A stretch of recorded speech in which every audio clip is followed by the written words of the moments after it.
ক্যারে রুমেলার মা তাড়াতাড়ি হাঁটা পারছু না? আকাশের অবস্থা তো খুব একটা ভালো লাগছ না। ইয়ার সে জোরে মুই হাঁটা পারমু না, আমার গতরে অত শক্তি নেই। বাহিরে প্রচন্ড ঝড় হচ্ছে। ওগো, আমার খুব ভয় করছে জানো। কদিন থেকে মা বাবাকে দেখতে যাব বলছি, সময় হয়েই উঠছে না। না জানি এই ঝড় বৃষ্টিতে কেমন আছে ওরা। কতবার করে বললাম তোমার বাবা মাকে এখানে এসে থাকতে, কিন্তু আমার শ্বশুর তো তার বাপের ভিটা ছাড়তেই চায় না। তোমার ভাইটাও শহরে থাকে, ওরও চাকরি ছেড়ে আসার উপায় নাই। এখন দিন দিন তো বয়স হচ্ছে নাকি, যখন তখন অসুখ লেগেই থাকবে। আচ্ছা তুমি টেনশন করো না, আমি পরশুদিন তোমাকে রেখে আসবো। সোহান, সোহান, দরজাটা খুলতো নানু। নেহা, কই কই তোরা? সোহান, আব্বা আপনি আর মা এত রাতে এখানে? আসেন, ভিতরে আসেন। হ্যাঁ, এখন বলেন আব্বা, হঠাৎ না বলে আপনি মাকে নিয়ে এত রাতে? কোনো সমস্যা হয়েছে কি? আমাদেরকে ফোন করলেই তো আমরা চলে যেতাম। আপনার মেয়ে ভাবছিল পরশুদিন যাবে, ও সারাদিন আপনাদের কথাই বলছিল।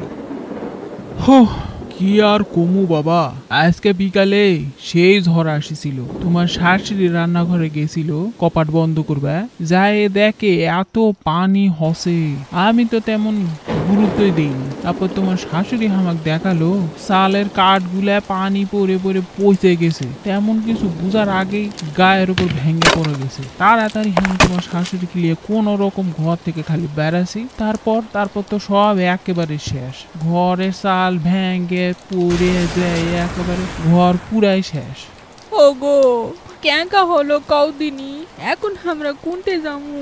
পাশের ঘরটাও তো উঙ্কাই হয়ে আছে। রাতের বেলা যদি শুই আর বুকের উপর যদি ভেঙে পড়ে, এখন আমাকে কি হবে কৌদিনী? কি ঘর ভেঙে পড়েছে? মা, তোমার কোনো জায়গায় লাগেনি তো? বাবা, তুমি ঠিক আছো তো? সকাল থেকে আমার মন কু ডাকছিল। বারবার সোহানের বাবাকে কালকে থেকে তোমাদের কথাই বলছি। একটা যদি কিছু হয়ে যেত তাহলে কি হতো বলো তো? চিন্তা করছো কেন রে মা, আমরা ভালোই আছি, আমাকে কোনো ক্ষতি হয়নি। ঘর ভেঙে পড়ার আগেই আমি আর তোর মা বের হওয়া পারিছিল। আল্লাহ মনে হয় আমাকে নসিবে দানা লিখে রেখেছিল, ওই জন্য আমরা বেঁচে আছি। না হলে কালকে সকালবেলা শুনতে পাইতু তোর মা বাপ দুজনাই দুনিয়ার থেকে চলে গেছে।